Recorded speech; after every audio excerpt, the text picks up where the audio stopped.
Now we'll have one speaker who have already prepared, have thought about this, and she is Ms. Shudritika here from Netherlands. She will talk about what she thinks about sustainability. Please come.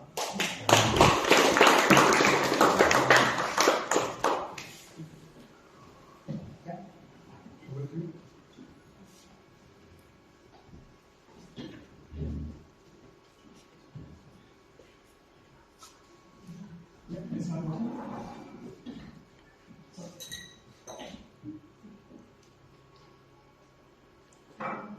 Good afternoon, everybody, and it's been so exciting. I think this time that we took to interact with each other and think about all these ideas that came up. I'm actually delighted to see that there is quite a lot of thought process going behind what is sustainability. Is it required?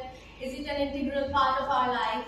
And the kind of responses that we have received on the board shows that yes, that is going at the background in our minds that, okay, what is sustainability? And I will say that sustainability right now is a buzzword. We all know that go to your office, go to the shops, go in the malls, or even I work in an international school with the small kids.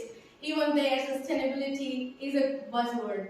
Our school is trying to become an eco school. It's a badge earned by every school if they follow a particular set of guidelines. And we are on our own journey for getting that eco badge. So today I'm delighted to put my point of view about the topic sustainability and what I think about it as a whole. If you go on Google and put word sustainability, mostly we will get some sort of images which are much more relevant like this, that the globe and then human hands are uplifting it, protecting it, embracing it.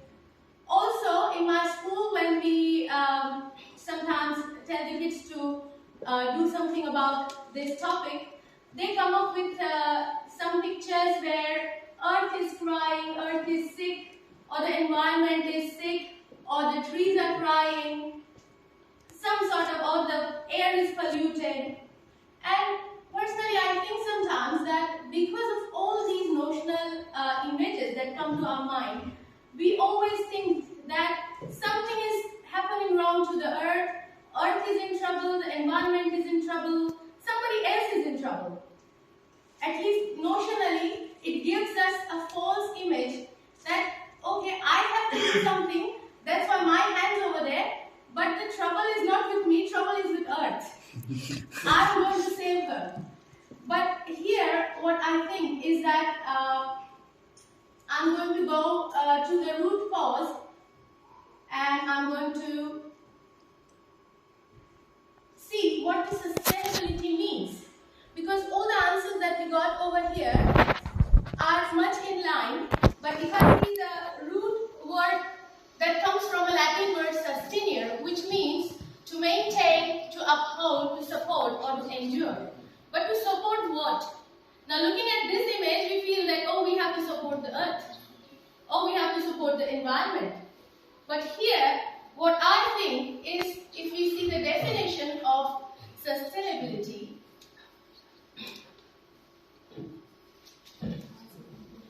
okay, the definition is ability of people to safely coexist on earth over a longer period of time. So here, I think comes a little bit of a twist, that it's not about earth, it's not about the environment, it's about me.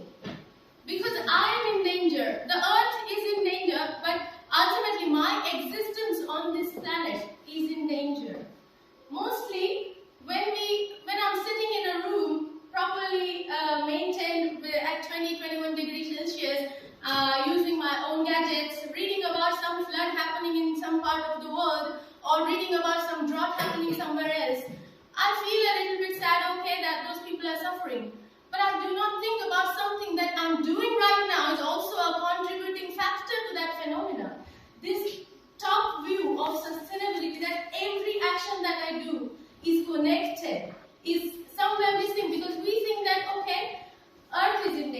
something else is in danger. But the sustainability also has a last word, long period of time. And that's why there comes a term called tragedy of commons. Air, water, this planet Earth, everything comes under commons. And these commons are used by each and every living creature on the earth. Before a couple of 100 years ago, humans were also one of the species who were trying to survive on this planet. They were one of them, maybe just higher at the hierarchy because they had got bigger brains, but they were still a part of the ecosystem. Suddenly, with the advantages of technologies, now the humans have got a role of CEO. They are the managers and they decide which species should thrive, which species should die, which animals should survive, which fishes should just go away. So they have kind of made themselves superior to everything else, and they have thought that everything else is just to satisfy me. The fishes are there for me to eat, the air is there for me to breathe. Doesn't matter if some other animal is able to breathe or not. So this sense of individual sustenance has killed the sustainability of many other environmental factors unknowingly. But because of that, while I am actually trying to survive myself, I'm actually doing the half of a greater impact. That is going to again kill me instead. That realization that I'm doing something to myself has to come up. So there, it's all about human beings. I think in English, it's a very good word that it's all about human beings. We want to be, and if we want to be, we have to make certain conditions around us so that we can be. We cannot exist if these conditions are not favorable for my existence. And my spiritual teacher, Sri Thakur, which he introduced already, Mr. Jagannath already introduced, he has gone a step ahead and he says, it is not only enough to be, but it's also important to become. So the whole purpose of satsang is to be and become. It's about being and becoming, because if we look at a rock, it is just being there for ages and ages and it doesn't do anything, it doesn't become anything else. And that's why we call it non-living. But if I am a human being, a small child goes and touches the fire because he doesn't know what will happen. But after that he gets the knowledge that, oh, it's hot. The next time he sees the fire, he already knows that I shouldn't go and touch. So he has become something more and knows how to be around the fire. That is becoming. So the environment puts us through impulses and we respond, and through that process we gain the knowledge. And that's why being and becoming has to be a way of life. And that's why I think that sustainability as a segregated, disintegrated topic, we can have thousands of TED Talks and lots of materials available online, but unless I think about my daily life and what am I doing about it, it will not have a bigger impact that we want to achieve, no matter how many workshops happen. But it has to come from within. They say that you cannot teach a caterpillar to be a butterfly. It has to come from within the caterpillar that it is going to be a butterfly. So that's how everybody has to first of all acknowledge that it is about my existence which is endangered. And that's why I will go to this very interesting social experiment that was carried out.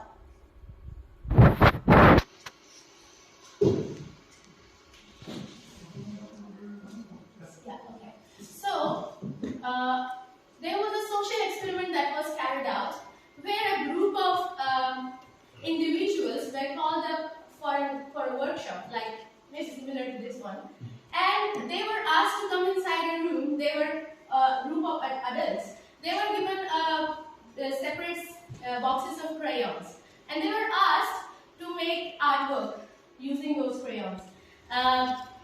They were, I think, like us, they were not exposed to art. I am, because I work as a teacher with small kids. But most of them hadn't done artwork with crayons for a long time. They took their time, took the crayons, made beautiful drawings. And if most of us will agree that if we are given a free drawing assignment, mostly we choose draw sun, mountains, waters, green trees. That's what they did. They made beautiful pictures of Mother Nature. They were already told that there's going to be another group after you guys, and similarly, the other group came and they also were given the same assignment to make beautiful pictures with the crayons. But there was one condition, that the second group got the same boxes of crayons that were used by the first generation, the first group. And then they were both called inside the room and asked to sit next to each other. The groups consisted of parents and their own kids in two separate groups. First of all, the parents were asked to put up their drawings up in the air. The kids were so delighted. Wow, it looks so beautiful, because all the pictures made by the parents were beautiful and colorful, using all the bright colors. However, the next pictures, when the kids with a very shy attitude, they put up their pictures up, it was shocking for the parents to see that those pictures weren't so beautiful. The kids had drawn flowers, they had drawn mountains, they had drawn trees, but the crayon boxes that they were left with consisted of only browns, blacks and greys, because all the beautiful colors were used by the previous group. And some people unknowingly exclaimed that I wish I could have left some bright colors for them. It would not have been so dull in their pictures. I think it totally relates to us as this generation, that until now we have got quite a lot of comments for us to use. However, if we are not mindful of them, our next generation will only be left with browns, blacks and greys. And then who's responsible? So I think this moment is for us to realize that it is not only about the earth, but it is about me. It is not only about me, it is about my kids, my children, my grandchildren, maybe my great-great-grandchildren, only if those generations can survive this craziness that is happening around. And I call this as a human aspect of sustainability, that mostly when we talk about sustainability, we talk about plastic bags and everything is fine. But the human aspect that I need to change, and also sustainability does not only mean about all the environmental and things, but also how sustainable is my own life. I can take a pause and do a lot of things only if my life is sustainable, in the sense that I am sustainable inside my mind. I can think, I can take some new decisions. If I'm so much pissed off with my own routine, I don't think even if I want to, I'll have much time to change anything about my life. So how sustainable am I? How sustainable is my relationship with my family? How sustainable is my relationship with my environment, my neighbors? Also comes under the part of sustainability, but from a human aspect. So I think this is the time for us to ponder upon that, will our future generations be able to thrive on this planet if whatever is going on right now continues, and as per the discussions that are happening, the picture isn't really hopeful for the next generations. So then I like this quote from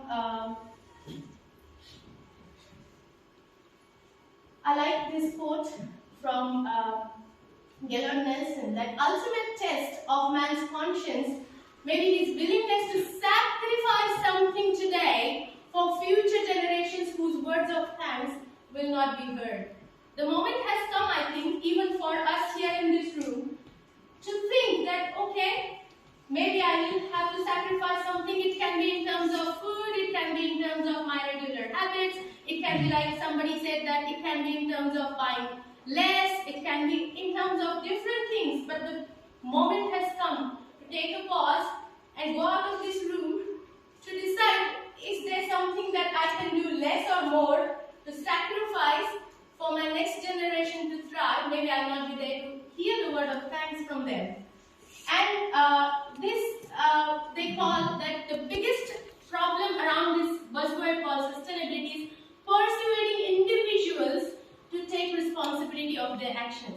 That is my whole point today, that it is not about the earth or environment, it is about me. I as an individual need to take very strong steps to do something. And here I think, personally, what I think is that realization is the first step of anything to happen. If we do not even know, or if we do not even recognize that there is this problem, then very less hope that there will be any action in that direction. But, okay, we all have agreed that there is a realization that if I don't take any steps, the future looks quite gloomy. And that is why I have to take a pause and realize that what can I do to make my life, so it has to be first of all integral part of my life. It cannot happen just here and there that okay, one day I just bike to school and the next day I just take a car, or it cannot just happen once a while. It has to integrate in my daily life. And if you want something to integrate in your daily life, you have to at least change one thing. One thing at least that has to change from tomorrow towards sustainability. For me personally, my spiritual teacher, Sri Thakur, says, nothing has a pull more magnetic than love.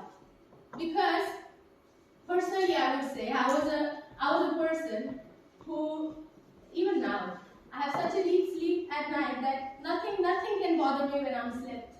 But I was a carefree girl, and I still remember those nights that when I was blessed with this bundle of joy, who used to cry at night for whatever needs he had.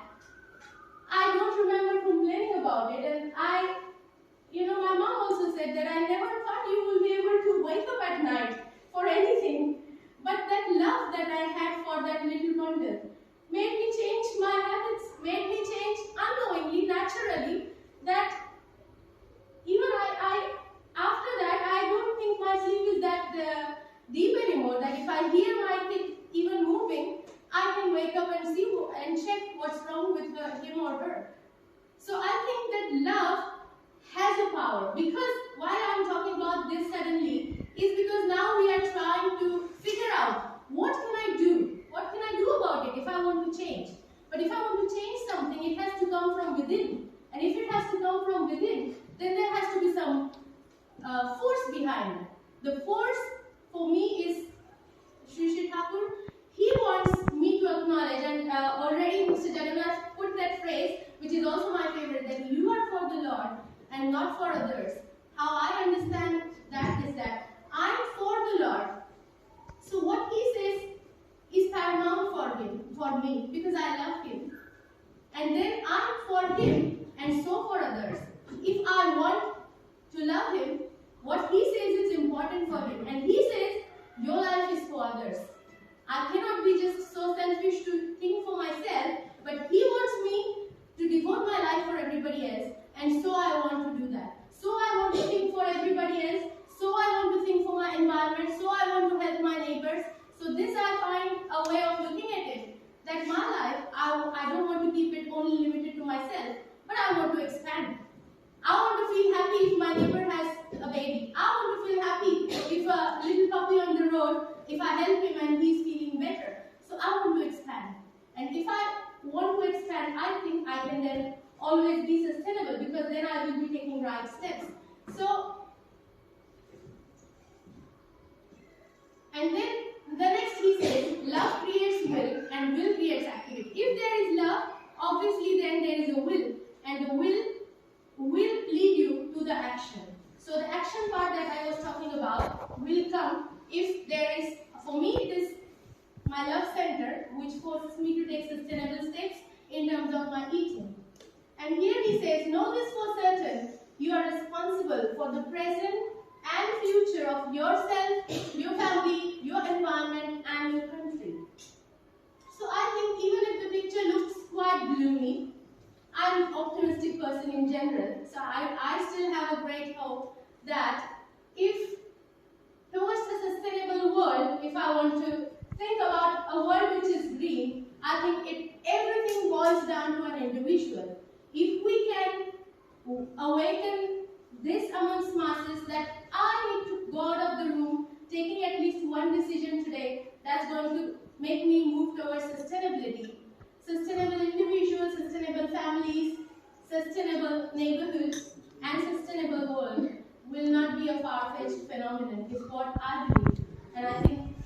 want everybody to take this moment today to think for some time and go out of this room deciding one step towards sustainable world. Thank you so much.